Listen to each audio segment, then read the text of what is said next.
साथियों, आज के वीडियो में हम जानकारी देंगे किसी भी लोन का सेटलमेंट कब और कैसे होता है। बारोवर यानी जो ऋणी होता है, जो बकायेदार होता है, उसको किस प्रक्रिया से गुजरना होता है, किन किन लोन्स का सेटलमेंट होता है, सेटलमेंट करने के क्या फायदे होते हैं, क्या नुकसान होते हैं, सेटलमेंट करने के बाद आपको दोबारा लोन मिल सकता है या नहीं मिल सकता है। आज के इस वीडियो में हम आपको पूरी जानकारी डिटेल से देने वाले हैं कि लोन सेटलमेंट होता क्या है, आपको लोन सेटलमेंट कब करना चाहिए, किस तरह से होता है, बैंक आपको कब ऑफर करते हैं लोन सेटलमेंट का। और आपको हम बताना चाहते हैं कि जो लोन सेटलमेंट होता है एक तरह की ऋण माफी होती है, तो यहाँ पर आपको अधिकतम ऋण माफी का लाभ कैसे मिल सकता है। आरबीआई की एक प्रक्रिया होती है, उसके तहत लोन सेटलमेंट किया जाता है, तो उसमें आपको अधिकतम ऋण माफी का लाभ कैसे मिल सकता है, इसकी पूरी जानकारी हम आपको इस वीडियो में डिटेल से देने वाले हैं। मेरे बहुत सारे दोस्तों ने कमेंट्स किया था कि सर अगर हम अपने लोन का सेटलमेंट करना चाहते हैं तो किस तरह से कर सकते हैं, क्या प्रक्रिया होती है, कहां पर जाना होता है, अधिकतम लाभ हमें कैसे मिल सकता है, यानी जो छूट मिलती है बैंक की तरफ से लोन को माफी में, उसमें अधिकतम छूट आपको कैसे मिल सकती है उसकी भी जानकारी देंगे। और आपको यह भी बताएंगे कि लोन सेटलमेंट करने के बाद आपको दोबारा बैंक से लोन कैसे मिल सकता है, आपकी जो क्रेडिट खराब होती है, जो सिविल खराब होती है, उसको आप रिपेयर कैसे कर सकते हैं, इसकी भी जानकारी आपको इस वीडियो में देने वाले हैं। हो सकता है वीडियो थोड़ा लंबा हो जाए, लेकिन हम आपसे वादा करते हैं अगर आप इस वीडियो को पूरा देख लेंगे तो लोन सेटलमेंट को लेकर के आपके मन में कोई भी डाउट नहीं रह जाएगा, आपको दूसरा वीडियो यूट्यूब पर देखने की आवश्यकता नहीं पड़ेगी। दोस्तों, वीडियो में आगे बढ़े, आप लोगों को पूरी जानकारी दें उससे पहले आप सभी लोगों से मेरी एक छोटी सी रिक्वेस्ट हमेशा रहती है, वीडियो पसंद आ जाया करे तो वीडियो को एक लाइक कर दिया करिए, इससे हमें और भी मोटिवेशन मिलता है आप लोगों के लिए नए नए वीडियो बनाने के लिए। साथ ही साथ वीडियो पसंद आता है तो हमारे इस चैनल को सब्सक्राइब करिए। इसी तरह के वीडियो आगे देखना चाहते हैं तो बेल आइकन को प्रेस करके रखिए, ताकि जैसे ही हम इस तरह का कोई भी दूसरा वीडियो अपलोड करें तो उसका नोटिफिकेशन आपको सबसे पहले मिले। चलिए शुरू कर लेते हैं। दोस्तों, लोन सेटलमेंट का मतलब है आरबीआई की एक स्कीम है। इसका जो मुख्य रीजन है वो ये है कि जो लोग बैंकिंग की मुख्य धारा से बाहर हो जाते हैं उनको फिर से बैंकिंग की मुख्य धारा में लाया जाए। इसी वजह से यहाँ पर आरबीआई लोन सेटलमेंट का लोगों को ऑफर देती है, यानी जो ऋण के बकायेदार हो जाते हैं, जो डिफॉल्टर हो जाते हैं, उनको जो आरबीआई है वो दोबारा से बैंकिंग में जोड़ना चाहती है, मुख्य धारा में वापस लाना चाहती है। अब दोस्तों, यहाँ पर सबसे पहले हम आपको बताना चाहते हैं कि लोन सेटलमेंट होता है उसमें बेनिफिट क्या मिलता है बारोवर को। तो दोस्तों, हम आपको बताना चाहते हैं जो लोन सेटलमेंट होता है उसमें जो ब्याज होता है बारोवर का वो तो पूरा का पूरा छोड़ दिया जाता है, नहीं माफ कर दिया जाता है बैंक की तरफ से। और यहाँ पर जो मूलधन होता है उसमें भी एक बड़ा हिस्सा बैंक माफ कर देती है, और ये बड़ा हिस्सा हो सकता है 70% तक। जी हाँ दोस्तों, सिर्फ 30% प्रिंसिपल अमाउंट जमा करके भी आप ऋण मुक्त हो सकते हैं, आपका लोन अकाउंट क्लोज हो जाता है। जब आप लोन सेटलमेंट करते हैं वो आपकी स्थिति पर डिपेंड करता है कि आपकी आर्थिक स्थिति क्या है, आपके लोन अकाउंट के टाइप पर भी निर्भर करता है कि आपका लोन किस टाइप का है, आपका सिक्योर लोन है कि अनसिक्योर लोन है, आपका लोन कितना पुराना है, कितने लंबे समय से आपका लोन खाता एनपीए चल रहा है, इस पर भी निर्भर करता है कि बैंक आपको कितनी राहत यहाँ पर देने वाला है। इन तीनों बातों पर निर्भर करता है कि बैंक आपको यहाँ पर कितनी राहत देंगी, यानी कितना बड़ा हिस्सा बैंक आपका माफ करेंगे जब आप लोन का सेटलमेंट करेंगे। तो कुल मिलाकर के अगर आप अपने किसी भी लोन का बैंक के साथ सेटलमेंट करते हैं तो वहां पर बैंक आपको काफी बड़ा अमाउंट माफ कर देती है। उसमें आपका जो ब्याज होता है, यानी जो इंटरेस्ट होता है, पूरा का पूरा माफ हो जाता है, और आपका जो प्रिंसिपल अमाउंट होता है उसमें 70% हिस्सा भी माफ हो सकता है, 60%, 50%, 40%, 30%, 20% या 10%। यानी बैंक जब आपसे इस सेटलमेंट की शुरुआत करते हैं तो आपसे यही बोलते हैं कि आपका हम ब्याज माफ कर दे रहे हैं, आप हमें सिर्फ और सिर्फ प्रिंसिपल वापस कर दीजिए। उसके बाद फिर आप उनसे, आपके बीच में बार्गेनिंग होती है, आप उनसे बात करते हैं कि नहीं सर हमारे पास इतना पैसा नहीं है, मूलधन भी वापस नहीं कर सकते। फिर आपसे बोलते हैं कि अच्छा 90% दे दीजिए, 80% दे दीजिए, 70% दे दीजिए। आप एग्री नहीं करते हैं तो फिर 2-4 महीने आपका लोन पड़ा रहता है।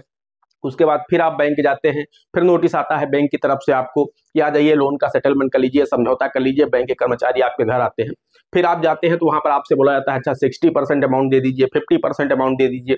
अगर आप तब भी एग्री नहीं करते हैं, उस दशा में फिर आपका लोन पड़ा रहता है। उसके बाद हो सकता है कि जब दोबारा से बैंक आपको फिर बुलाता है तो फिर आपको ऑफर देता है कि अच्छा आप 40% अमाउंट दे दीजिए या 30% अमाउंट दे दीजिए। तो कुल मिलाकर के आपका 70% अमाउंट तक माफ हो सकता है प्रिंसिपल का, और 30% आप सिर्फ प्रिंसिपल अमाउंट जमा करके भी ऋण मुक्त हो सकते हैं, आपका खाता क्लोज कर दिया जाता है। लेकिन मैंने आपको बताया कि तीनों बातों पर निर्भर करता है, ये जरूरी नहीं कि आपका 70% लोन माफी हो जाएगा। आपकी आर्थिक स्थिति अगर ऐसी है तो यहाँ पर आपको 70% लोन माफी मिल सकती है, आपका लोन पुराना है तो भी आपको माफी मिल सकती है। या फिर मैंने आपको बताया अगर आपका लोन जो है वो अनसिक्योर लोन है तो यहाँ पर ज्यादा चांसेस होते हैं कि आपकी जो ऋण माफी होगी वो ज्यादा अमाउंट की होगी, यानी बैंक आपको ज्यादा छूट देगी, क्योंकि बैंक के पास में आपकी कोई भी प्रॉपर्टी बंधक नहीं है, बैंक आपसे किसी भी तरह से पैसा वसूल नहीं कर सकता। तो बैंक को लगता है कि मेरा पूरा पैसा डूब रहा है, इससे बेहतर है 30%, 40% जो भी पैसा वापस मिल जाए वो ही बेहतर है। तो इसलिए अगर आपका सिक्योर लोन है तो बैंक यहाँ पर बहुत ही कम अमाउंट माफ करते हैं। लेकिन अगर अनसिक्योर लोन की बात करें, जैसे बिजनेस लोन हो गए, या फिर हम आपको बताएं कि जैसे आज के समय में लोग पर्सनल लोन बहुत लेते हैं, पर्सनल लोन हो गया, या फिर एजुकेशन लोन हो गया, या फिर अन्य कई तरह के लोन है जो अनसिक्योर लोन की श्रेणी में आते हैं, यानी जिनके लोन के बिहाफ पर बैंक के पास आपका कुछ भी गिरवी नहीं है, वो अनसिक्योर लोन की श्रेणी में आते हैं। वहीं अगर हम सिक्योर लोन की बात करें, जैसे होम लोन हो गया या फिर केसीसी हो गया, लेकिन केसीसी जो होता है यानी किसान क्रेडिट कार्ड होता तो ये सिक्योर लोन की श्रेणी में है, लेकिन बैंकों को पता है कि किसान की भूमि है, इस किसान की भूमि को इतनी जल्दी नीलाम कर पाना बहुत ही मुश्किल है, क्योंकि पहले कोर्ट से आर्डर लेने होते हैं, तभी जमीन की नीलामी हो सकती है। तो इसलिए इस पचड़े में बैंक नहीं पड़ना चाहते। तो यहाँ पर है तो सिक्योर लोन, लेकिन केसीसी लोन का भी एक बड़ा हिस्सा जब आप सेटलमेंट करते हैं वो एक तरीके से अनसिक्योर लोन की तरह बैंक देखते हैं, और उनको अच्छा खासा अमाउंट यहाँ पर माफ करते हैं बैंक।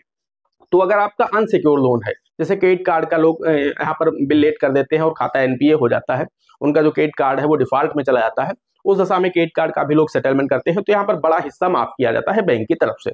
लेकिन जो सिक्योर लोन होते हैं, जैसे मैंने आपको बताया होम लोन हो गया, तो इसमें यहाँ पर क्या है, बैंक सेटलमेंट तो करता है, ऐसा नहीं कि सेटलमेंट बैंक नहीं करता है, बैंक सेटलमेंट करता है, लेकिन यहाँ पर वो इतना अधिक अमाउंट आपका नहीं छोड़ता है। तो दोस्तों हम आपको बताना चाहते हैं, अगर आप अनसिक्योर लोन को सेटलमेंट कर रहे हैं तो आपका बड़ा हिस्सा माफ होगा, वहीं अगर आप सिक्योर लोन का सेटलमेंट कर रहे हैं तो आपका कम हिस्सा माफ किया, हाँ ब्याज तो माफ हो जाता है, लेकिन प्रिंसिपल का अमाउंट जो होता है वो कम से कम ही माफ करते हैं बैंक, क्योंकि बैंकों को पता है कि इनकी कोई ना कोई प्रॉपर्टी हमारे पास बंधक है, और अगर ये पैसा नहीं देते हैं तो हम इस प्रॉपर्टी को बेच करके हम अपना पैसे की वसूली कर लेंगे। तो इसलिए दोस्तों अब बात आती है कि कौन कौन से लोन का यहाँ पर सेटलमेंट हो सकता है। तो दोस्तों हम आपको पहले ही बता चुके हैं कि जो भी लोन खाते एनपीए की कैटेगरी में चले जाते हैं, यानी जो खाते डिफॉल्ट हो जाते हैं, जब आप लगातार अपनी 3 महीने तक ईएमआई को मिस करते हैं तो आपका लोन खाता एनपीए हो जाता है। केसीसी लोन की बात करें तो जब आप 2.5 साल तक अपने केसीसी खाते में कोई भी पैसा जमा नहीं करते हैं, उस दशा में आपका केसीसी खाता एनपीए हो जाता है। लेकिन जो इंस्टॉलमेंट वाले लोन होते हैं, जिनमें मंथली इंस्टॉलमेंट आपको देनी होती है, जब आप उनकी लगातार 3 ईएमआई को मिस कर देते हैं, उस दशा में आपका वो लोन खाता एनपीए की कैटेगरी में चला जाता है, नॉन परफॉर्मिंग एसेट्स बन जाता है। उस दशा में क्या होता है कि उसकी जो अगली तिमाही होती है, जिस तिमाही में खाता एनपीए हुआ है, उसके 3 महीने बैंक वेट करते हैं कि शायद ये पैसा जमा कर दे, लेकिन अगली तिमाही तक अगर आप पैसा जमा नहीं करते हैं, उस दशा में बैंक आपको लोन सेटलमेंट का ऑफर देता है। जो रेगुलर खाते हैं उनका लोन सेटलमेंट नहीं होता है। मेरे पास बहुत सारे दोस्तों के कमेंट्स आए थे कि सर मेरा जो लोन अकाउंट है वो रेगुलर चल रहा है, कि हम उसका सेटलमेंट कर सकते हैं? जी नहीं, अगर आपका लोन अकाउंट रेगुलर चल रहा है उसका लोन सेटलमेंट नहीं हो सकता है। जो लोन खाते एनपीए की कैटेगरी में गए हैं वो ही लोन सेटलमेंट ही किए जाते हैं, यानी उन्हीं को जो मुख्य धारा से बाहर हो गए हैं, बैंकिंग की धारा से वो लोग बाहर हो गए हैं, तो आरबीआई फिर से उन्हें बैंकिंग की मुख्य धारा में लाने का प्रयास करता है लोन सेटलमेंट करके। आरबीआई देखता है कि हो सकता है उनकी आर्थिक स्थिति खराब हो गई हो, बिजनेस के लिए लोन लिया था, बिजनेस डूब गया हो, ना चला हो, जिसके चलते यहाँ पर उनको कुछ हिस्सा माफ कर दिया जाता है और उनसे बोला जाता है कि ठीक है आप अपने इस लोन को क्लोज कर लीजिए और फिर से हम आपको दूसरा लोन दे देंगे। क्योंकि बहुत सारे दोस्तों के ये भी कमेंट्स आए थे कि सर जब लोन सेटलमेंट हो जाता है उसके बाद लोन मिलता है नहीं मिलता है। तो दोस्तों हम आपको बताना चाहते हैं, जी हाँ, लोन सेटलमेंट के बाद लोन आपको मिलता है। 6 महीने आपको वेट करना होता है, 6 महीने तक आपको कोई भी बैंक लोन नहीं देता। आपकी क्रेडिट बहुत ज्यादा खराब हो जाती है, आपकी जो सिबिल होती है उस पर बुरा असर पड़ता है। जब आप अपने लोन का सेटलमेंट करते हैं उसमें सेटल्ड लिख जाता है, लेकिन होता क्या है कि जिस बैंक में आपने अपने लोन का सेटलमेंट किया है उसी बैंक से 6 महीने बाद आप दूसरा लोन प्राप्त कर सकते हैं। हो सकता है अब आपको जो लोन दिया जाएगा उसकी रेट ऑफ इंटरेस्ट कुछ ज्यादा हो, क्योंकि आपका सिबिल स्कोर लो हो गया है। इस वजह से बैंक को पता है कि आपने पिछला जो लोन लिया था उसकी समय से आपने अदायगी नहीं की थी, तो आप बहुत अच्छे, आप बैंक की नजर में ग्राहक नहीं बचे हैं। तो इसलिए बैंक आपको लोन तो देगा, क्योंकि जिस बैंक में आपने लोन सेटलमेंट किया है उसी बैंक से लोन मिलेगा आपको। कोई दूसरा बैंक आपको लोन देने को जल्दी तैयार नहीं होगा।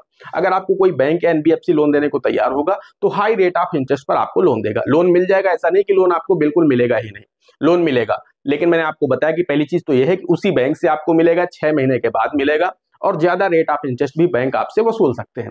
अब दोस्तों बात आती है कि आखिर किस तरह से आप इसका बेनिफिट उठा सकते हैं। अगर आपको अपने लोन का सेटलमेंट करना है, आपका लोन खाता एनपीए हो गया है, लंबे समय से बैंक आपको नोटिस भेज रहा है, तो आप कहां पर जाकर के अपने लोन का सेटलमेंट करें।